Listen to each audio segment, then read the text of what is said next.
स्वर्णोदयदीप्तिम् अखिलभुवनचैतन्यप्रसारम्। నమస్కారం, మన ధర్మం కార్యక్రమానికి స్వాగతం. ఇవాళ మన ధర్మం కార్యక్రమంలో మన ధర్మ సందేహాలను నివృత్తి చేసేందుకు మనతో పాటు ఉన్నారు ప్రముఖ ఆధ్యాత్మికవేత్త ఆచార్య శ్రీ తాడేపల్లి పతంజలి గారు. గురుగారు నమస్కారం. శ్రీ దుర్గాదేవి అయి నమః. గురుగారు, దేవీ నవరాత్రులలో భాగంగా అమ్మవారు ఈరోజు గాయత్రీ మాతగా దర్శనమిస్తుంది భక్తులకి. ఈ గాయత్రీ మాత యొక్క విశిష్టత ఏంటి? నా గాయత్ర్యాః పరందైవం అంటే మంత్రాలన్నింటిలో కూడా విశిష్టమైనటువంటి మంత్రంగా గాయత్రీ మంత్రాన్ని చెప్తారు. మనం నలుగురిలో ఆ మంత్ర ప్రదర్శన మనం చేయకూడదు, కానీ ఆ భూహ్ అనేటువంటి వ్యాకృతి అంటారు. దాన్ని పదం అని అనకూడదు, వ్యాకృతి అని వేద పరిభాషలో అని అంటారు. ఆ భూహ్ మొదలైనటువంటి ఆ వ్యాకృతులతో వచ్చేటువంటి ఆ మంత్రం ఏదైతే ఉన్నదో అది అన్ని మంత్రాల్లోకెల్లా చాలా విశిష్టమైనటువంటి మంత్రము అని అంటారు. ఆ మంత్రానికి అధిష్టాన దేవత గాయత్రీదేవి. గాతుం అంటే త్రాయతే, రక్షించేటువంటి దాన్ని, రక్షించేటువంటి స్వభావం కలిగినటువంటి తల్లిని గాయత్రీదేవి అని అంటారు. రక్షణ, ఆ పేరులోనే రక్షణ ఉంది. జీవులమైనటువంటి మనం అందరం కూడా రక్షణ కోరుకుంటాం. పసిపిల్లలుగా ఉన్నప్పుడేమో తల్లి ఒడిలో ఏదైనా పిడుగు పడిందనుకోండి, వెంటనే తల్లి ఒడిలోకి చేరతాం. ఒక రక్షణ కావాలి.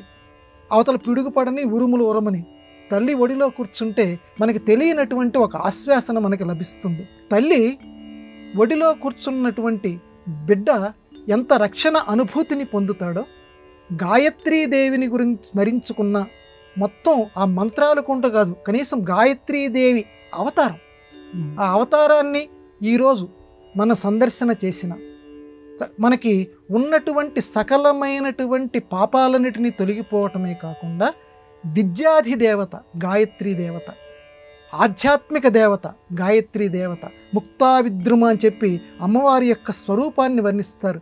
అటువంటి గొప్పదైనటువంటి తల్లి తెల్లగా స్వచ్ఛంగా మెరిసిపోతుంటుందట ఆ తల్లి. ఆ తెల్లగా స్వచ్ఛంగా ఉండేటువంటి ఆ గాయత్రీ తల్లి దేవి మనందరినీ కూడా చక్కగా రక్షణ ఇచ్చి స్వచ్ఛతని మన హృదయానికి ప్రసాదిస్తుంది. అమ్మ వల్ల, గాయత్రీ మాత వల్ల ఆ రెండు మనకి లభిస్తాయి. రక్షణ లభిస్తుంది, స్వచ్ఛత లభిస్తుంది.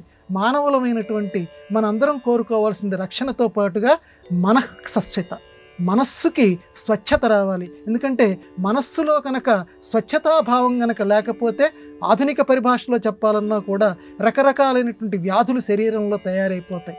దిగుళ్ళు లాంటి మనసులో గూడు కట్టుకుంటే రకరకాల వ్యాధులు మనకు వస్తాయి. కాబట్టి స్వచ్ఛత హాయిగా ఉందనుకోండి మనస్సు, ఎటువంటి రోగాలు శరీరంలోకి చేరవు. అది ప్రసాదించగలిగేది గాయత్రీ మాత.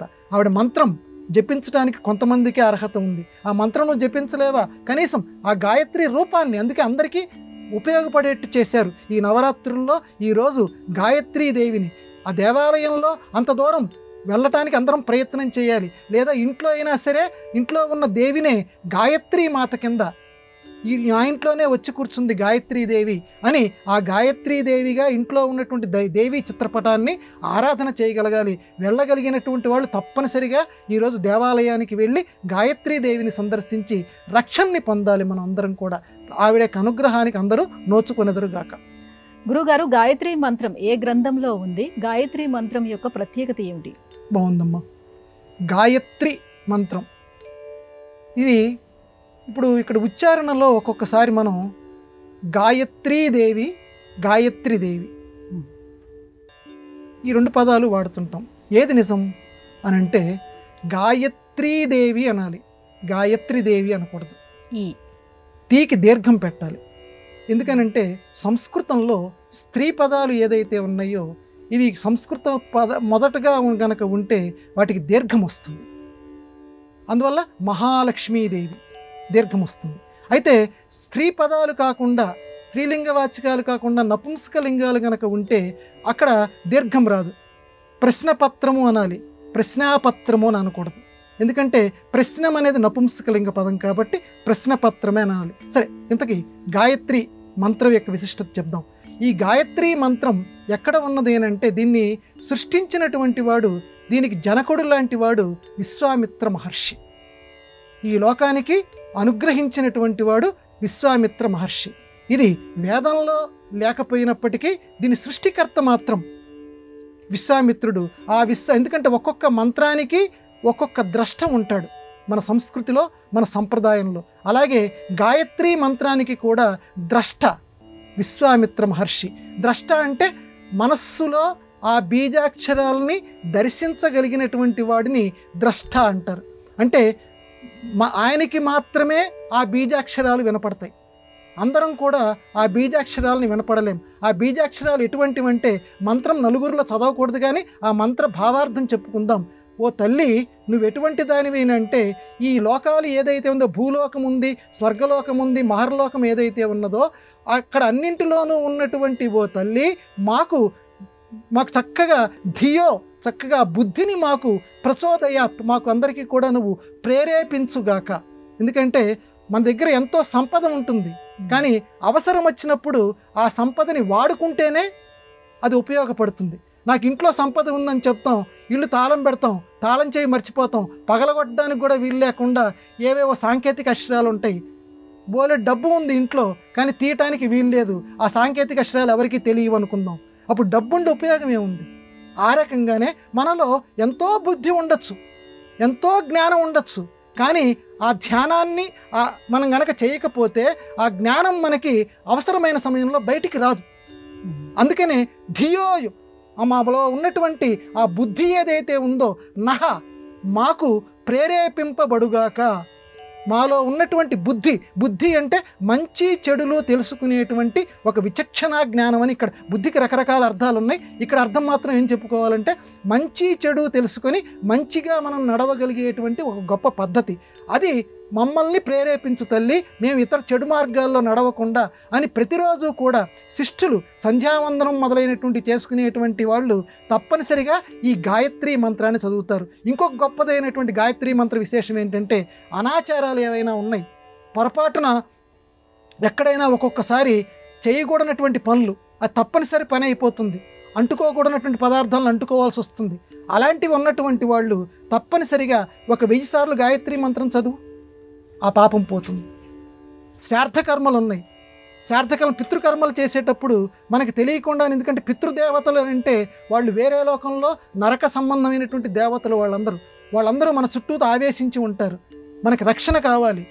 అందుకని ఏం చెప్తారంటే శ్రాద్ధం మధ్యలో ఇలా తిరిగి ఒక్కసారి గాయత్రి మంత్రం చదువుకో, 10 సార్లు గాయత్రి మంత్రం చదువుకో, ఏది వచ్చినా సరే గాయత్రి మంత్రం చదువుకో అంటారు. అంటే నీకు ఎటువంటి భయం కలిగిన ఒక గొడుగు ఎండ నుంచి వాన నుంచి ఏ రకంగా జీవుణ్ణి కాపాడుతుందో, ఆ రకంగా నువ్వు ఎటువంటి అనాచారాలు వచ్చినా సరే గాయత్రి చదువుకో. ఎవరి దగ్గరైనా దానం తీసుకున్నావు, తప్పనిసరి దానం తీసుకున్నావు, ఆ దాన ఫలితంగా మనం వాళ్ళకి రుణపడాల్సి వస్తుంది, వాళ్ళ యొక్క పాపం అంతా కూడా మనకు అంటుకుంటుంది. ఆ పాప ఫలితం మొత్తం పోవాలి అని అంటే గాయత్రి చదువుకో. ఇంకే మంత్రం చెప్పట్లేదమ్మా, ఒక గాయత్రి మంత్రమే చెప్తారు. గురుగారు, గాయత్రీదేవి స్త్రీ స్వరూపం, కానీ స్త్రీలు ఎందుకు గాయత్రి మంత్రాన్ని ఉచ్చరించకూడదు?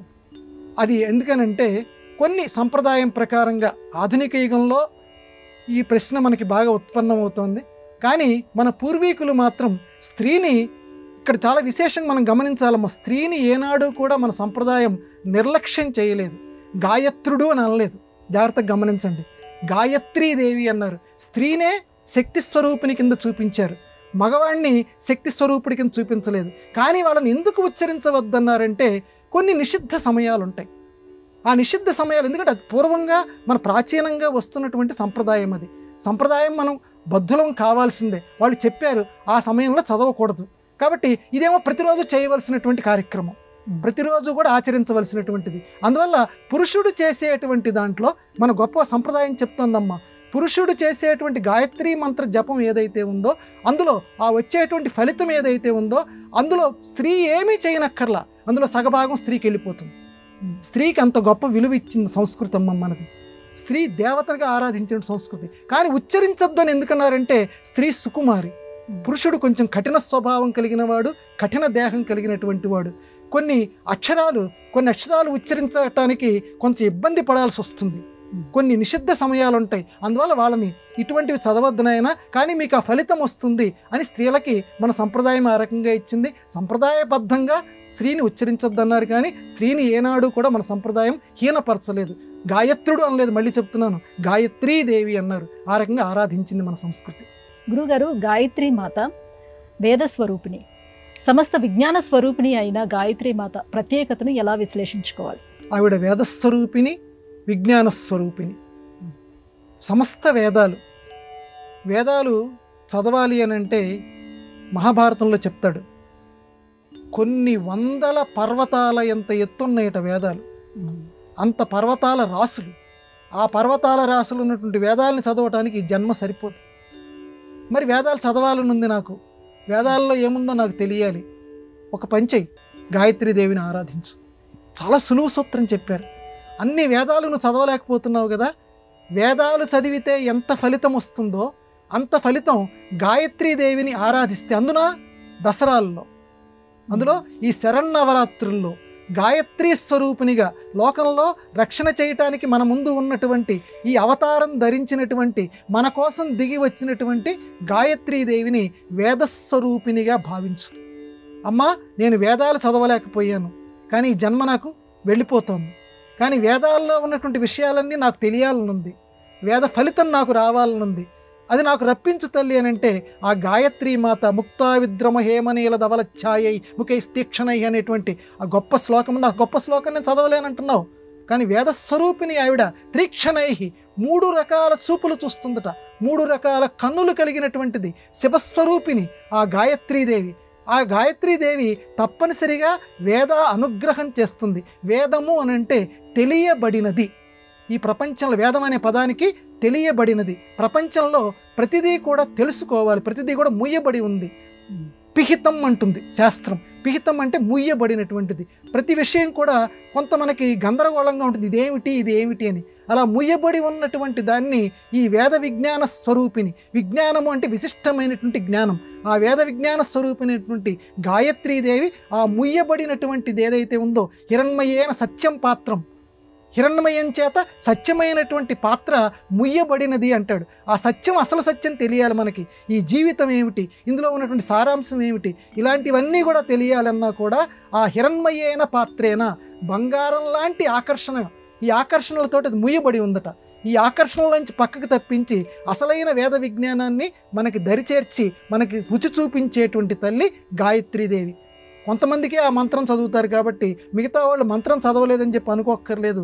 ఆ అమ్మ ముందు నిలబడి, అమ్మా, మాకు ఆ చదివేటువంటి మంత్రం చదవటం అవకాశం మాకు లేదు కనుక అటువంటి మంత్రం చదివితే ఏ ఫలితం వస్తుందో ఆ ఫలితాన్ని మాకు అందచేయని కూడా అమ్మ ముందు మనం మోకరిల్లవచ్చు. అమ్మ ఏదైనా చేయగలదు. అమ్మ అనుగ్రహ స్వరూపిణి, వేద విజ్ఞాన స్వరూపిణి. సకల వేదాలు చదివినటువంటి ఫలితం. నేను అతిశయోక్తిగా చెప్పట్లేదమ్మా, సకల వేదాలు. ఎందుకనంటే ఇది జీవితంలో అనుభవం. మనకి ఇంకా సమయం పరిమితం కాబట్టి చెప్తున్నా. గాయత్రీ మాతని ఆరాధించి ఫలానా యజ్ఞం ఏదో చేస్తున్నారు ఒక చోట. యజ్ఞం చేస్తున్నటువంటి సందర్భంలో వాళ్ళకి సంభారాలు తక్కువైపోయాయి. అంటే యజ్ఞానికి సంబంధించినటువంటి సరుకులు ఇలాంటివి తెచ్చుకోవటం. ఏం చెయ్యాలా, అమ్మ పేరు మీద చేస్తున్నారు. చేస్తుంటే పొరుగురు నుంచి ఒక ఆయన బండ్ల మీద తీసుకొని వచ్చేసాడు. ఇది యథార్థంగా జరిగినటువంటి సంఘటన. మీకు ఎవరు చెప్పారంటే అమ్మ చెప్పింది రాత్రి, ఇదిగో ఫలానా చోట నా భక్తుడు యజ్ఞం చేస్తున్నాడు, గాయత్రి యజ్ఞం చేస్తున్నాడు, అందరినీ కూర్చోబెట్టి గాయత్రి యజ్ఞం చేస్తున్నాడు, వాడి ఇంట్లో సరుకులు తక్కువైనాయి, నువ్వు వెళ్ళి తీసుకెళ్ళి ఇవ్వని చెప్పింది, ఇదిగో తీసుకోండి అని తీసుకొచ్చాడు. ఇది యథార్థంగా చందవోలులో మా తాడేపల్లి రాఘవనారాయణ శాస్త్రి గారు అని చెప్పి దేవీ స్వరూపులు వారి ఇంట్లో జరిగినటువంటి సంఘటన. కాబట్టి అమ్మవారు గాయత్రీదేవిని గనక మనం నమ్ముకుంటే, ఆ బాలా త్రిపుర సుందరీ దేవిని నమ్ముకుంటే, అవన్నీ ఆవిడే కదా, నమ్ముకుంటే ఆ అమ్మవారు మన ఇంటికి కావాల్సినవన్నీ కూడా మనం అడగకుండానే ఇంకొకరి చేత ప్రేరేపింపచేస్తుంది. అందుకని అంత గొప్ప తల్లి. ధియో యోనః ప్రచోదయాత్, వాళ్ళ బుద్ధిలో అటువంటి ఆలోచన కలిగిస్తుంది, ఫలానా వాడి ఇంటికి తీసుకెళ్ళని చెప్తుంది. ఇది యథార్థంగా జరిగినటువంటి సంఘటనలు. కాబట్టి గాయత్రీదేవిని ఆ రకంగా శక్తిమంతురాలమ్మ. నమ్మకం ఉంచితే తప్పకుండా అది ఫలిస్తుంది. గురుగారు, సౌందర్య లహరిలో 100 శ్లోకాలు ఉన్నాయి. అలాంటప్పుడు సౌందర్య లహరి అనకుండా సౌందర్య శతకం అని అనొచ్చు కదా? నిజంగానే సౌందర్య శతకం అనొచ్చు, కానీ సౌందర్య లహరి అని శంకర భగవత్పాదులు, ఉట్టి శంకర్లు అనకూడదు ఆయన్ని, శంకర భగవత్పాదులు ఎందుకన్నారంటే సౌందర్య లహరి అని పేరు ఎందుకు పెట్టారంటే, శతకము అని అంటే ఇక్కడ ఒక ఒడ్డు ఉంటుంది, అక్కడ ఒక ఒడ్డు ఉంటుంది. ఒకటో పద్యమో ఒకటో శ్లోకమో మొదలైందంటే చిట్ట చివర 100వ పద్యమో లేకపోతే 108 పద్యాలు ఆచారం ప్రకారం 108 108 శ్లోకాలు, చిట్ట చివర ఒక ఒడ్డు ఉంటుంది, చిట్ట చివర ఈ శ్లోకం అని ఉంటుంది. అక్కడ దాకా వెళ్ళిపోతూ ఉంటుంది. అంటే ఒడ్డేమిటో తెలుసు, ఎక్కడికి చేరుకోవాలో శతకానికి మనకు తెలుసు. ఈ పద్యంతో ఈ శ్లోకంతో పూర్తవుతుందని తెలుసు. అది శతకం. కాళహస్తీశ్వర శతకం తీసుకోండి, లేకపోతే సుమతి శతకం తీసుకోండి, విశదాభిరామ వినురవేమ శతకం తీసుకోండి, ఏదైనా. కానీ సౌందర్య లహరి అని పెట్టారు శంకర భగవత్పాదులు. లహరి అని అంటే ప్రవాహం. మిగతా శతకాలైతే మొదటి ఒడ్డు నుంచి చివరి ఒడ్డు వరకు మనం వెళ్ళటానికి ఒక అనువైనటువంటి గమ్యస్థానం ఉంది. లహరిలో అలా కాదమ్మా. 1వ శ్లోకం చదువుతావు, శివశక్త్యాయుక్తో అని మొదలు పెడతావు, అందులో మునిగిపోతాం. లహరి ఏం చేస్తుంది? ముంచిపడేస్తుంది. ముంచిపట్టడం అంటే ఏంటి? అందులో ఇక స్నానం చేస్తాం, ఆ అనుభూతిలో మునిగిపోతాం. ఆహా, ఏం వర్ణన చేశాడు! శివుణ్ణి కూడా స్పందితుమపి, శివుడు కూడా అమ్మవారి యొక్క చైతన్యం లేకపోతే కదలలేడట. ఆగిపోతాం. అంటే ఆ సంస్కృత పదాలకి అర్థం తెలిసినటువంటి వాడు ఆ మధురమైనటువంటి ఆలోచనలో మునిగిపోతాడు. ఏమిట్రా, శివుడంతటి వాడు కూడా అమ్మవారు లేకపోతే కదలలేడా? ఏమిట్రా, ఎందుకని ఎలా వర్ణించారు? శంకర భగవత్పాదులు ఇంత గొప్పగా ఎలా వర్ణించారు? ఆలోచన ప్రవాహంలో మనల్ని ముంచి పడేస్తుంది. నాయన, ఆవిడ శక్తి స్వరూపిణి. శివుడంతటి వాడు కూడా శక్తి కావాలి అని అంటే అమ్మవారిని ఆశ్రయించాలి. శక్తి స్వరూపిణి. శక్తి ఆయనకు అందచేస్తే శివుడు ప్రకాశిస్తాడు. ఆవిడ శివకామ రూపిణి కాబట్టి ఆ రకంగా ఉంది. ఆ రకమైన భావన ఈయన చేశాడు. ఇది ఎప్పుడు వస్తుంది? మనంతట మనం ఆలోచన చేస్తే. ప్రతి వాళ్ళు కూడా అనుభూతి, సంగీతం ఆపాత మధురం అంటారు, సాహిత్యం ఆలోచనామృతము అంటారు. పెద్దవాళ్ళు చెప్పారు, ఏకం ఆపాత మధురం అన్యత్ ఆలోచనామృతం. సంగీతం వింటుంటే ఇక మనం వేరే ఆలోచన ఏమీ చేయనక్కర్లా. ఆహా, ఎంత బాగా పాడారని అనుభూతి చెందుతాం. కానీ సాహిత్యం అలా కాదు, ఆలోచనామృతం. ఆలోచన చేస్తున్న కొద్దీ పరవశించిపోతాం. ఓహోహో, ఇంత గొప్ప వర్ణన చేశారా అని చెప్పి ఆ చిట్ట చివర ఫలితం ఏదైతే వస్తుందో ఆ ఫలితం దగ్గర మనం మునిగిపోతాం. ప్రతి శ్లోకము కూడా సౌందర్య లహరిలో ఈ రకంగా మనల్ని ఒక అల గనక పైకి అలా లేచిపోయి మళ్ళీ ఏ రకంగా ఒడ్డునే గనక మనం నుంచొని ఉంటే మనల్ని ఎలా స్నానం చేయిస్తుందో, మనల్ని ఎలా మునిగేటట్టు చేస్తుందో, అందులో మునిగేటట్టు చేస్తుందో ఆ రకంగానే ప్రతి అల కూడా అలా లేచిపోతుంటుంది. ప్రతి శ్లోకము అనేటువంటి అల మనల్ని అందులోకి లాక్కెళ్ళిపోతుంది. ఆ అనుభూతి ప్రవాహంలోకి మనల్ని లాక్కెళ్ళిపోతుంది. అలా అనుభూతి ప్రవాహాన్ని అందచేసే లక్షణం సౌందర్య లహరిలో ఉంది, ఆ తరంగాల్లో ఉంది, ఆ అలల్లో ఉంది. అందుకే సౌందర్య లహరి. ప్రతిదీ కూడా అమ్మవారి యొక్క లావణ్యము అనేటువంటి సముద్రంలో ఎగిసిపడినటువంటి కళ. ఇక్కడ లావణ్యం అంటే పొరపాటును కూడా మామూలుగా స్త్రీలకు సంబంధించినటువంటి అందము అనే పదాన్ని ఎట్టి పరిస్థితుల్లోనూ వాడద్దు. సౌందర్యము అని అంటే ఇక్కడ చైతన్యము. ఆవిడ చైతన్య శక్తి, ఆవిడ చైతన్య ప్రవాహం. ఆ చైతన్య ప్రవాహంలో ఒక్కొక్క అలా పైకి లేస్తూ ఉంటుంది. ఆస్వాదించగలిగే సమయం ఉండాలి, ఆస్వాదించగలిగే మనస్సు ఉండాలి. సౌందర్య లహరి మిమ్మల్ని అలా ముంచెత్తి పడేస్తుంది ఆనందంలో. అందుకే దానికి శంకర భగవత్పాదుల వారు సౌందర్య లహరి అని పేరు పెట్టారు, సౌందర్య శతకం వల్ల. గురుగారు, రుణం అనేది అంత తేలికగా తీరేది కాదని అంటారు. మరి మహాపురుషుల యొక్క రుణం తీర్చుకోవాలంటే ఉన్నటువంటి తరుణోపాయం ఏంటి? ఈ లోకంలో మనం అందరం కూడా పుట్టుకతోటే రుణాలతో పుట్టాం. మనం ఏమి వేరేగా అప్పు చేయకుండానే మనం రుణాలతో పుట్టాం. ఏమిటండి? మాతృరుణం, పితృణం, మహర్షుల ఋషి రుణం, ఇలాంటి రుణాలతోటి మనందరం పుట్టాం. ఈ రుణాలని తీర్చుకోవాలట. అందుకే పంచమహాయజ్ఞాలు చేయమన్నారు. పంచమహాయజ్ఞాలంటే ఇంటికి వచ్చినటువంటి అతిథుల్ని గౌరవించటం, తల్లికి మగపిల్లవాడైతే కొరివి పెట్టడం, తల్లిదండ్రులకి ఈ రకంగా చేస్తే ఈ రుణాలు తీరుతాయ్యా. తల్లిదండ్రులను ఆదరించటం, ఇలాంటివి చేయమన్నారు. ఒక్కొక్క దానికి విరుగుడి కింద చెప్పారు. మరి ఇవన్నీ నేను చేయలేనయ్యా, ఒక పక్కన పెట్టు.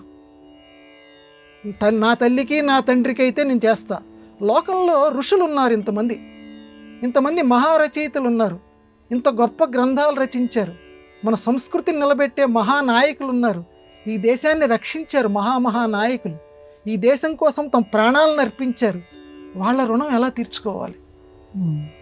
వాళ్ళకు కూడా మనందరం రుణపడ్డాం కదా. ఈరోజు మనం ఇంత స్వేచ్ఛగా ఉన్నామంటే ఆ మహానుభావులు పెట్టినటువంటి భిక్షే కదా.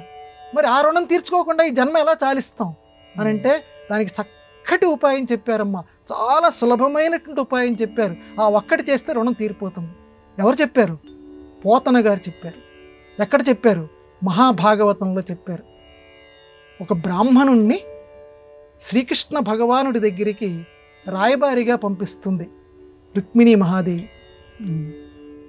పంపించిన తర్వాత అంటే శ్రీకృష్ణుడిని వివాహం చేసుకోవటానికి వెళ్ళి వస్తాడు శ్రీకృష్ణుడి దగ్గరికి. అయ్యా, ఇలా రుక్మిణీదేవి నువ్వంటే ఇష్టపడుతోంది అని చెప్తే, నేను వస్తున్నాను, ఆవిడికి చెప్పండి, ఫలానా రోజున వస్తున్నాను, ఆవిడ్ని వివాహం చేసుకుంటాను అని చెప్పండి అని శ్రీకృష్ణుడు ఆ బ్రాహ్మణుడికి చెప్తాడు.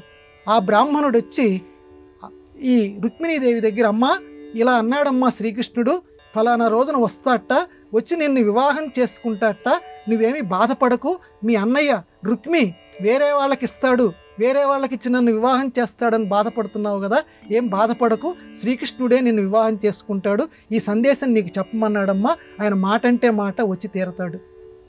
చెప్పిన తర్వాత పొంగిపోతుందమ్మా, మహానుభావ ఎంత సందేశం నాకు ఇచ్చావయ్యా, అమృతం, చెవుల్లో అమృతం పోసిన సందేశం ఇచ్చావు, ఈ రుణము ఏ రీతిని తీర్తు, నువ్వు నాకు చేసింది మామూలు తక్కువ పనే, ఎంతో గొప్ప పని చేసావు, నీ రుణాన్ని నేను ఎలా తీర్చాలి? అంజలి చేతు, ఒకటే చిన్న పదం రాశాడు పోతన్న గారు, అంజలి చేతు. అంజలి అంటే నమస్కారం, నేను ఇంతకంటే నీకేమీ చెయ్యలేను, నమస్కారం చేస్తున్నాను. ఈ నమస్కారం అంటే ఎవరికైతే మనకి మా ఉపకారం బాగా చేశారో, ఎవరైతే మనకు చక్కటి ఉపకారం చేశారో వాళ్ళ రుణం తీరాలి అని అంటే మనం వెంటనే చేయవలసిన పని ఏంటంటే పోతన గారు చెప్తున్నాడు, అంజలి చెయ్యి, నమస్కారం చేయవాళ్ళు, పెద్దవాళ్ళ చిన్నవాళ్ళ పక్కన పెట్టాయి. నమస్కారం గనక చేసుకుంటే నమః తిరగాయి అక్షరాలు, మనః, సంస్కృత భాషలో ఉన్న అందం అదేనమ్మా. నమః మనః అంటే నమస్కారం అంటే మనస్సు నమః మారింది, మన మనస్సే నమస్కారం కింద మారింది. కాబట్టి నమస్కారము అని అంటే మన మనస్సు బయటికి ప్రదర్శిస్తున్నాం, నా మనఃపూర్వకంగా నా మనసులో ఉన్నటువంటి సందేశాన్ని ఈ రెండు చేతులు కలిపి నీకు చేస్తున్నాను అంటే కృతజ్ఞత, వెంటనే మన రుణం తీరిపోయింది. కాబట్టి రుణం తీర్చుకో. అలాగే మహానుభావులు మన భారతదేశంలో ఉన్నారు, గొప్ప గొప్ప వాళ్ళు ఉన్నారు, ఋషులు ఉన్నారు, వాల్మీకి ఉన్నాడు, వ్యాసులు ఉన్నారు, వీళ్ళందరి రుణం ఎలా తీరాలి? ఆహా, ఎంత గొప్ప రచనలు చేశారు అని రోజు ఒక్కసారి వాళ్ళని తలుచుకొని నమస్కారం చేయి, వాళ్ళ చిత్రపటాలకి నమస్కారం చేయి, వాళ్ళ రుణం మనకి తీరిపోతుంది. కానీ రుణం తీర్చుకోకుండా నమస్కారం చేయకుండా కనుక ఉన్నావా, రుణం తీరిపోదు, మళ్ళీ మళ్ళీ లక్షల కొద్దీ జన్మలు ఎత్తవలసిందే. అందుకని పోతన్న గారు అంతటి గొప్పవాడు మనకి మార్గం చూపించాడు, దాన్ని అందరం అనుసరించదము గాక. గురుగారు, ఇవాటి మన ధర్మం కార్యక్రమంలో మాకు వచ్చినటువంటి ఈ ధర్మ సందేహాలన్నీ కూడా నివృత్తి చేసినందుకు ధన్యవాదాలండి. నమస్కారం అమ్మా. ఇది వాటి మన ధర్మం కార్యక్రమం. రేపటి మన ధర్మం కార్యక్రమంలో మళ్ళీ కలుసుకుందాం. నమస్కారం. ఈ కార్యక్రమాన్ని తిరిగి చూడాలనుకుంటే www.youtube.com/ETV Life Spiritual లో చూడవచ్చు.